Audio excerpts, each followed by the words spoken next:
ലക്ഷ്മി ഈ ആഴ്ചയിലെ വീക്ക്ലി നോമിനേഷൻസിലേക്ക് വളരെ കൃത്യമായിട്ട് തന്നെ കാരണങ്ങൾ പറഞ്ഞാണ് രണ്ടുപേരെ നോമിനേറ്റ് ചെയ്തിരിക്കുന്നത്. വളരെ ക്ലിയർ ആയിട്ടാണ് ലക്ഷ്മി സംസാരിക്കുന്നത്.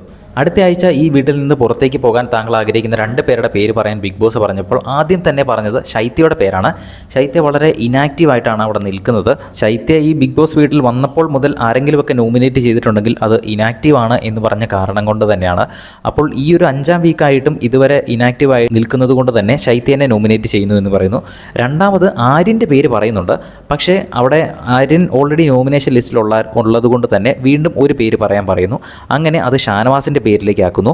അങ്ങനെ ഷാനവാസിൻ്റെ ഒരു കാരണം പറഞ്ഞത് ഷാനവാസ് ഗ്രൂപ്പ് പൊളിക്കണം എന്നൊക്കെ പറഞ്ഞിട്ട് അതിനു വേണ്ടിയിട്ട് പുതിയൊരു ഗ്രൂപ്പ് തന്നെ ഫോം ചെയ്തു. ഇതേ സെയിം കാരണം തന്നെയാണ് മസ്താനിയും പറഞ്ഞത്. അവർ കൃത്യമായിട്ട് തന്നെയാണ് പറഞ്ഞത്. കാരണം അവർ ഗെയിം കണ്ടിട്ട് വന്നതുകൊണ്ട് തന്നെ ഇവൻ എന്താണ് അവിടെ കാണിക്കുന്നതെന്ന് അവർക്ക് കൃത്യമായി അറിയാം. അതുകൊണ്ട് തന്നെയാണ് അവർ കൃത്യമായി കാരണം പറഞ്ഞ് നോമിനേറ്റ് ചെയ്തത്.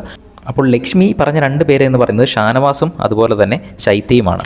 നിങ്ങൾക്ക് വൈൽഡ് കാർഡായിട്ട് വന്ന ലേഡി കണ്ടസ്റ്റൻറ്റിൽ മസ്താനിനെയാണോ ലക്ഷ്മീനെയാണോ കൂടുതൽ ഇഷ്ടപ്പെട്ടത്? താഴെ ഒന്ന് കമൻറ്റ് ചെയ്യുക. വീഡിയോ ഇഷ്ടപ്പെട്ടാൽ ഒന്ന് ലൈക്ക് ചെയ്യുക. കൂടുതൽ വീഡിയോസിനായിട്ട് നമ്മുടെ ചാനൽ ഒന്ന് സബ്സ്ക്രൈബ് ചെയ്യണേ.